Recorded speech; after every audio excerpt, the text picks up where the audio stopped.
ओम शांति। आज 1 जनवरी 2023। आज अव्यक्त वाणी है। रिवाइज डेट 26 मार्च 1993। आज की अव्यक्त वाणी का टाइटल है अव्यक्त वर्ष में लक्ष्य और लक्षण को समान बनाओ। अव्यक्त वर्ष में लक्ष्य और लक्षण को समान बनाओ।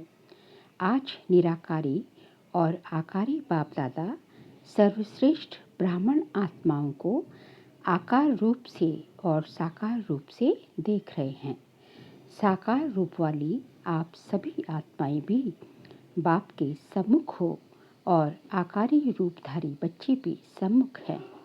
दोनों को बाप दादा देख हर्षित हो रहे हैं।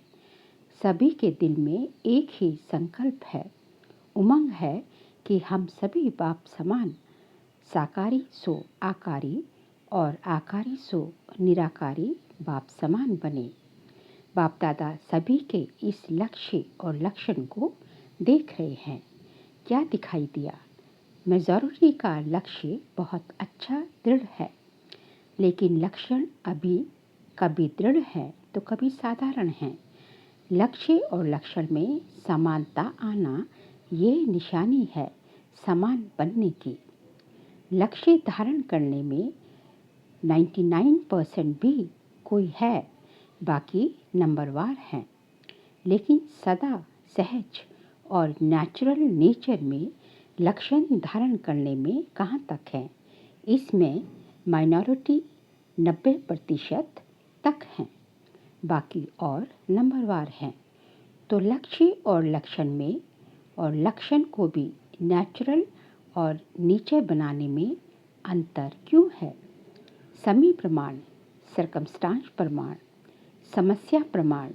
कई बच्चे पुरुषार्थ द्वारा अपने लक्ष्य और लक्षण को समान भी बनाते हैं, लेकिन यह नेचुरल और नेचर हो जाए उसमें अभी और अटेंशन चाहिए। ये वर्ष अव्यक्त फरिश्ता स्थिति में सिद्ध रहने का बना रहे हो। ये देख बाप दादा बच्चों के प्यार और पुरुषार्थ दोनों को देखते खुश होते हैं। वाह बच्चे वाह का गीत भी गाते हैं। साथ साथ अभी और आगे सर्व बच्चों के लक्ष्य और लक्षण में समानता देखना चाहते हैं। आप सब भी यही चाहते हो ना? बाप भी चाहते हैं, आप भी चाहते हो, फिर बीच में बाकी क्या है? वह भी अच्छी तरह से जानते हो। आपस में वर्कशॉप करते हो ना? बाप दादा ने लक्ष्य और लक्षण में अंतर होने की विशेष एक ही बात देखी। चाहे आकारी फरिश्ता चाहे निराकारी निरंतर नेचुरल नेचर हो जाए, इसका मूल आधार है निरअहंकारी बनना। अहंकारी अनेक प्रकार का, अहंकार अनेक प्रकार का है। सबसे विशेष कहने में भले एक शब्द देह अभिमान है, लेकिन देह अभिमान का विस्तार बहुत है।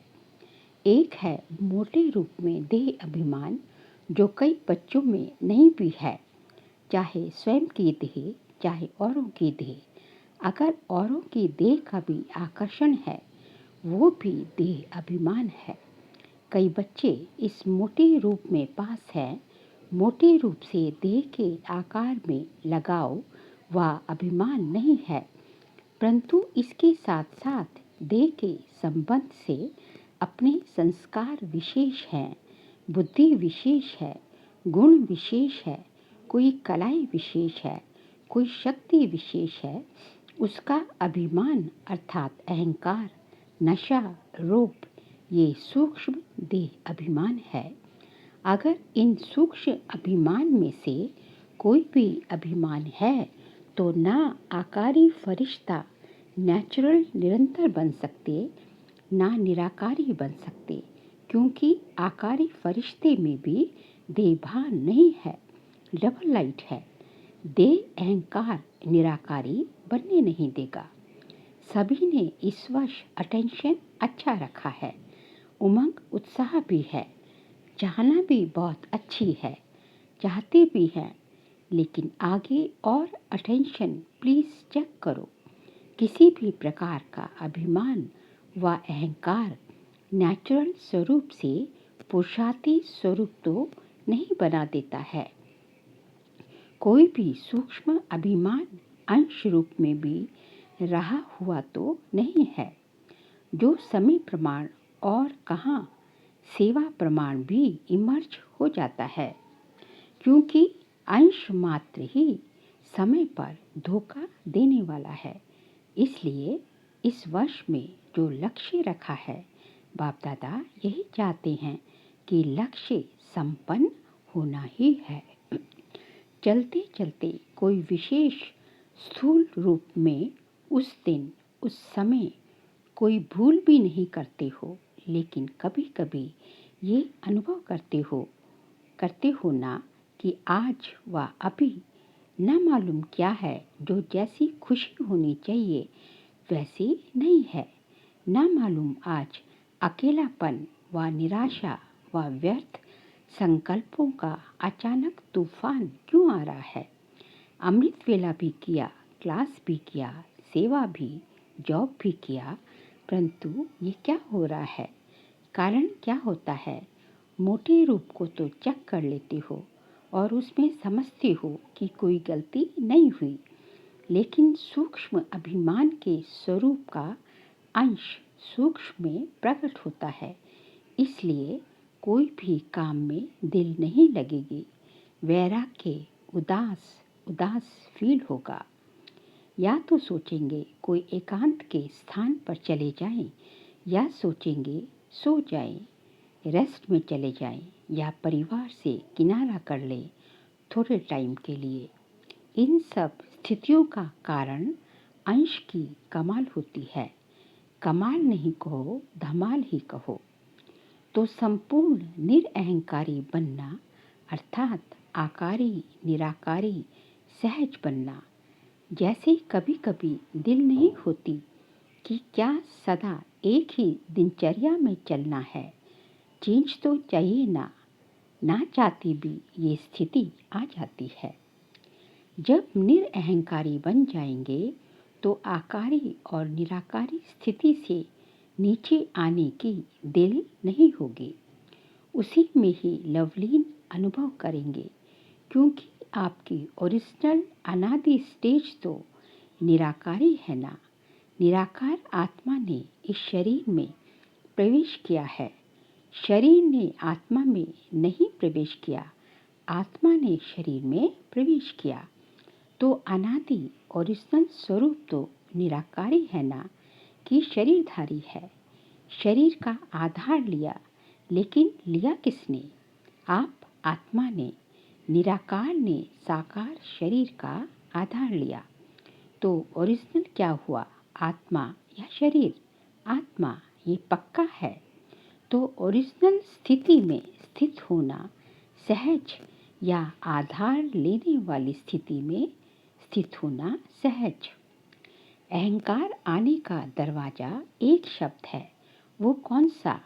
मैं। तो ये अभ्यास करो, जब भी मैं शब्द आता है तो ओरिजिनल स्वरूप सामने लाओ। मैं कौन? मैं आत्मा या फलानी फलानी। औरों को ज्ञान देते हो ना, मैं शब्द ही उड़ाने वाला है, मैं शब्द ही नीचे ले आने वाला है। मैं कहने से ओरिजिनल निराकार स्वरूप याद आ जाए, ये नेचुरल हो जाए, तो यह पहला पार्ट सहज है ना। तो इसी को चेक करो, आदत डालो। मैं सोचा और निराकारी स्वरूप स्मृति में आ जाए।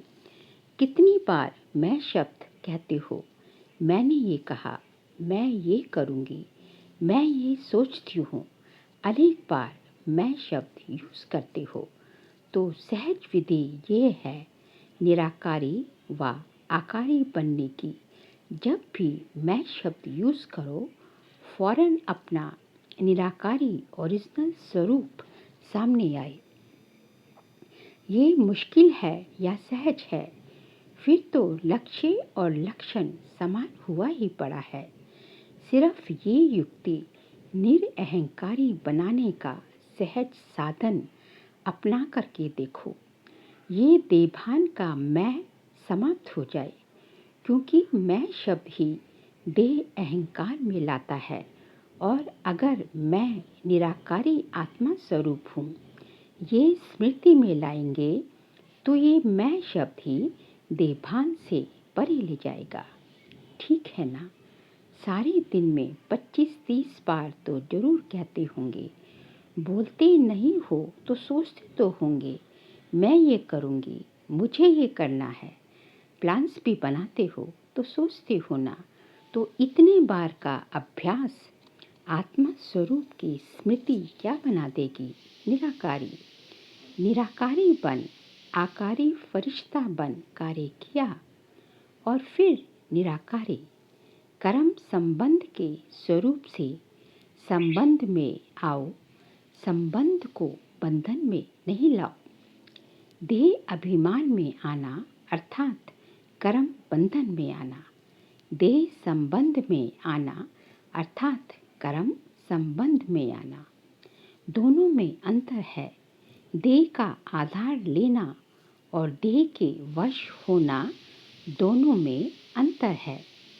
फरिश्ता व निराकारी आत्मा देह का आधार लेकर देह के बंधन में नहीं आएगी। संबंध रखेगी लेकिन बंधन में नहीं आएगी। तो बाप दादा इसी वर्ष में रिजल्ट देखेंगे कि निरअहंकारी आकारी फरिश्ते और निराकारी स्थिति में लक्ष्य और लक्षण कितने समान हुए। महानता की निशानी है निर्माणता। जितना निर्माण उतना सबके दिल में महान स्वतः ही बनेंगे। बिना निर्माणता के सर्व के मास्टर सुखदाता बन नहीं सकते। निर्माणता निरअहंकारी सहज बनाती है। निर्माणता का बीज महानता का फल स्वतः ही प्राप्त कराता है। निर्माणता सबके दिल में दुआएं प्राप्त कराने का सहज साधन है। निर्माणता सबके मन में निर्माण आत्मा के प्रति सहज प्यार का स्थान बना देती है। निर्माणता महिमा योग के स्वतः ही बनाती है। तो निरअहंकारी बनने की विशेष निशानी है निर्माणता। वृत्ति में भी निर्माणता, दृष्टि में भी निर्माणता, वाणी में भी निर्माणता, संबंध संपर्क में भी निर्माणता। ऐसे नहीं कि मेरी वृत्ति में नहीं था लेकिन बोल निकल गया।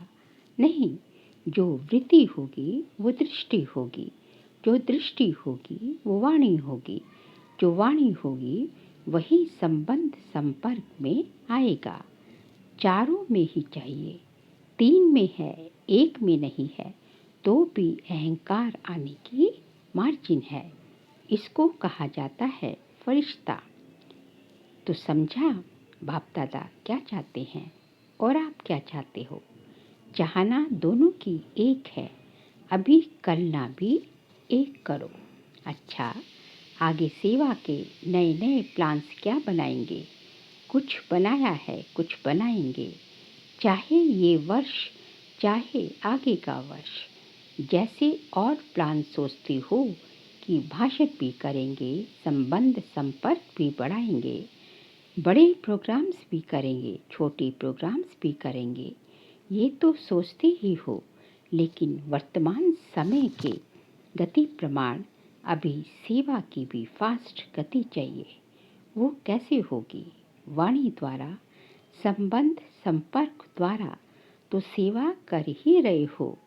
मनसा सेवा भी करते हो, लेकिन अभी चाहिए थोड़े समय में सेवा की सफलता ज़्यादा हो। सफलता अर्थात रिजल्ट। उसकी विधि है कि वाणी के साथ साथ पहले अपनी स्थिति और स्थान के वाइब्रेशंस पावरफुल बनाओ। जैसे आपके जड़ चित्र क्या सेवा कर रहे हैं, वाइब्रेशंस द्वारा कितने भक्तों को प्रसन्न करते हैं। डबल विदेशियों ने मंदिर देखे हैं। आपके ही तो मंदिर है ना, कि सिर्फ भारत वालों के मंदिर हैं। आपके चित्र सेवा कर रहे हैं ना, तो वाणी द्वारा भल करो। लेकिन अभी ऐसी प्लानिंग करो, वाणी के साथ साथ वाइब्रेशंस की ऐसी विधि बनाओ जो वाणी और वाइब्रेशंस डबल काम करे। वाइब्रेशंस बहुत काल रहता है। वाणी से सुना हुआ कभी कभी कईयों को भूल भी जाता है, लेकिन वाइब्रेशंस की छाप ज़्यादा समय चलती है। जैसे आप लोग अपने जीवन में अनुभवी हो कि कोई का उल्टा वाइब्रेशन अगर आपके मन में या बुद्धि में बैठ जाता है तो उल्टा कितना समय चलता है। वाइब्रेशंस अंदर बैठ जाता है ना, और बोध तो उसी समय भूल जाएगा, लेकिन वाइब्रेशन के रूप में मन और बुद्धि में छाप लग जाती है। और कितना समय उसी वाइब्रेशंस के वश उस व्यक्ति से व्यवहार में आते हो, चाहे उल्टा हो चाहे सुलटा हो, लेकिन वाइब्रेशंस मुश्किल से मिटता है। लेकिन ये रूहानी वाइब्रेशंस फैलाने के लिए पहले अपने मन में बुद्धि में व्यर्थ वाइब्रेशंस समाप्त करेंगे, तब रूहानी वाइब्रेशंस फैला सकेंगे।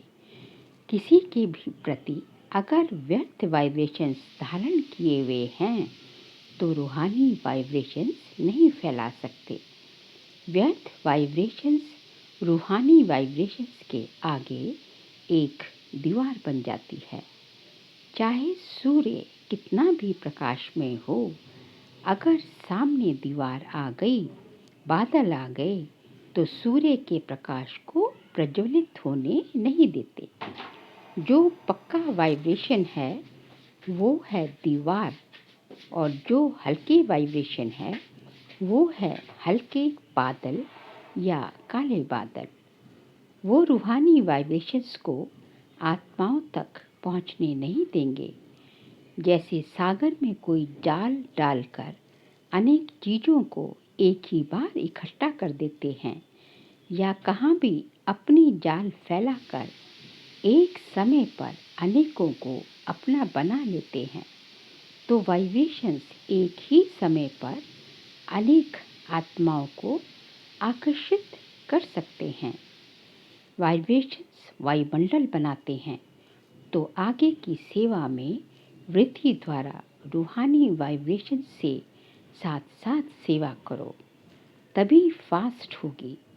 वाइब्रेशंस और वायुमंडल के साथ साथ वाणी की भी सेवा करेंगे तो एक ही समय पर अनेक आत्माओं का कल्याण कर सकते हो। बाकी प्रोग्राम्स के लिए आगे भी बनी बनाई स्टेज का प्रयोग और ज़्यादा करो, उसको और बढ़ाओ। संपर्क वालों द्वारा ये सहयोग लेकर इस सेवा की वृद्धि को प्राप्त कर सकते हैं। सहयोगियों का सहयोग किसी भी विधि से बढ़ाते चलो तो स्वतः ही सेवा में सहयोगी बनने से सहज योगी बन जाएंगे। कई ऐसी आत्माएं होती हैं जो सीधा सहयोगी नहीं बनेंगी, लेकिन सहयोग लेते जाओ, सहयोगी बनाते जाओ, तो सहयोग में आगे बढ़ते बढ़ते सहयोग उन्हों को योगी बना देता है। तो सहयोगी आत्माओं को और स्टेज पर लाओ, उन्हों का सहयोग सफल करो। समझा क्या करना है? कोई एक आत्मा भी सहयोगी बनती है तो वह आत्मा प्रैक्टिकल में सहयोग लेने से देने से प्रत्यक्ष दुआओं से सहज आगे बढ़ती है और अनेकों की सेवा के निमित्त बनती है। साथ साथ वर्ष में मास मुकर्रर करो। कुछ मास विशेष स्वयं के पुरुषार्थ व श्रेष्ठ शक्ति धारण करने के अभ्यास के, जिसको आप तपस्या, रिट्रीट या भट्टियाँ कहते हो। हर एक देश के प्रमाण 2-2 मास फिक्स करो, जैसी सीजन हो। 2 मास तपस्या के, 2 मास छोटी छोटी सेवाओं के, 2 मास बड़े रूप की सेवाओं के ऐसे फिक्स करो। ऐसे नहीं कि 12 मास सेवा में इतने बिजी हो जाओ जो 100 की प्रगति के लिए टाइम कम मिले। जैसा देश का सीजन हो, कई समय ऐसे होते हैं जिसमें बाहर की विशेष सेवा नहीं कर सकते हो। वो समय अपने प्रगति के लिए प्रति विशेष रूप से रखो। सारा साल सेवा नहीं करो, ये भी नहीं हो सकता। सारा साल सिर्फ तपस्या करो, ये भी नहीं हो सकता। इसलिए दोनों को साथ साथ लक्ष्य में रखते हुए अपने स्थान के प्रमाण मुकर्रर करो, जिससे सेवा और 100 की प्रगति दोनों साथ साथ चले।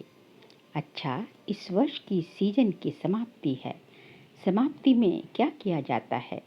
समाप्ति में एक तो समारोह किया जाता है और दूसरा आध्यात्मिक बातों में स्वाहा किया जाता है। तो अभी स्वाहा क्या करेंगे? एक बात विशेष मन बुद्धि से स्वाहा करो, वाणी से नहीं। सिर्फ पढ़ लिया वह नहीं, मन बुद्धि से स्वाहा करो।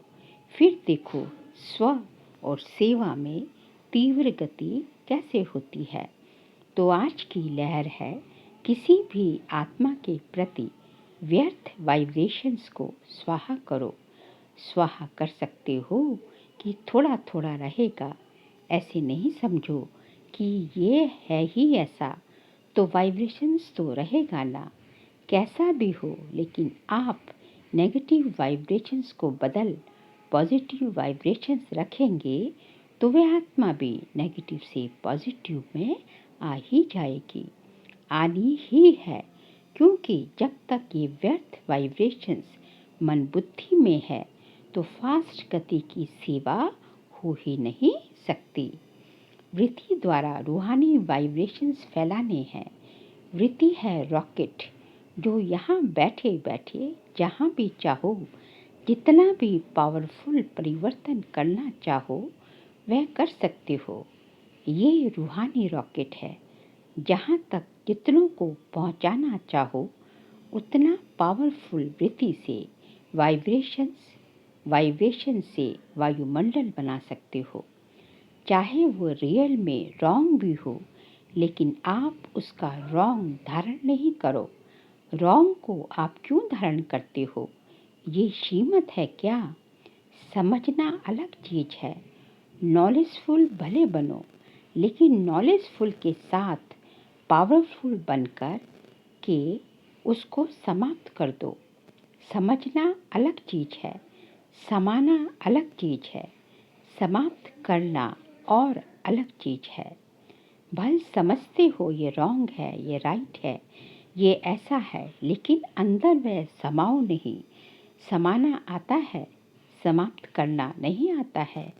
ज्ञान अर्थात समझ, लेकिन समझदार उसको कहा जाता है जिसको समझना भी आता हो और मिटाना भी आता हो, परिवर्तन करना भी आता हो।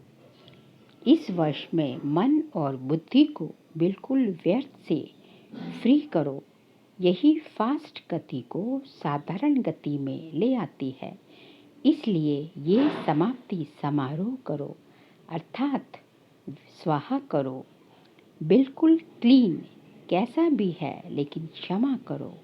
शुभ भावना शुभकामना की वृत्ति से शुभ वाइब्रेशंस धारण करो, क्योंकि लास्ट में आगे बढ़ते हुए यही वृत्ति वाइब्रेशंस आपकी सेवा बढ़ाएगी। तब जल्दी से जल्दी कम से कम 9 लाख बना सकेंगे।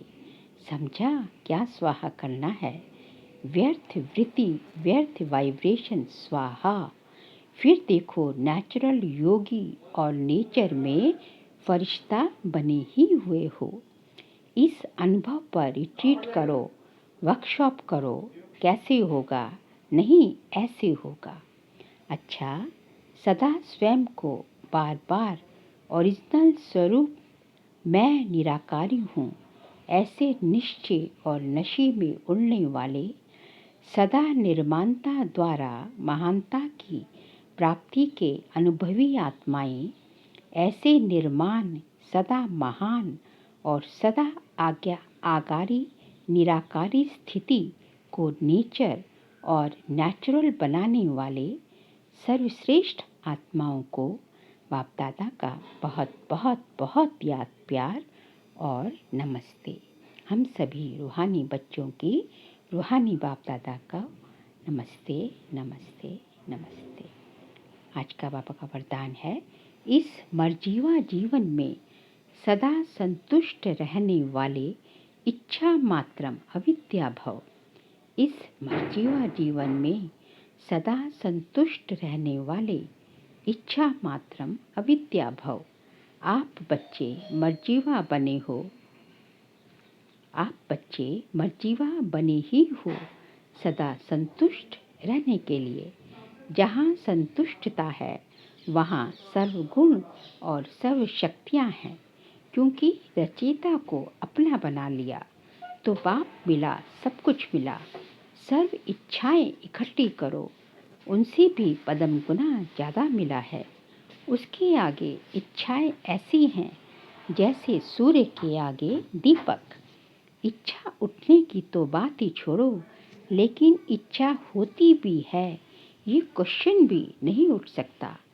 सर्व प्राप्ति संपन्न है, इसलिए इच्छा मात्रम अविद्या सदा संतुष्ट मणि है। स्लोगन है, जिनके संस्कार इजी हैं वह कैसी भी परिस्थिति में स्वयं को मोल्ड कर सकेंगे।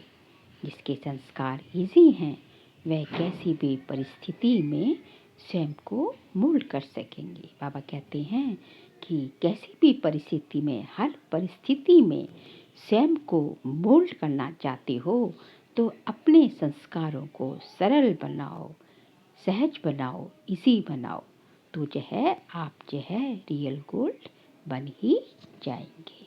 अच्छा।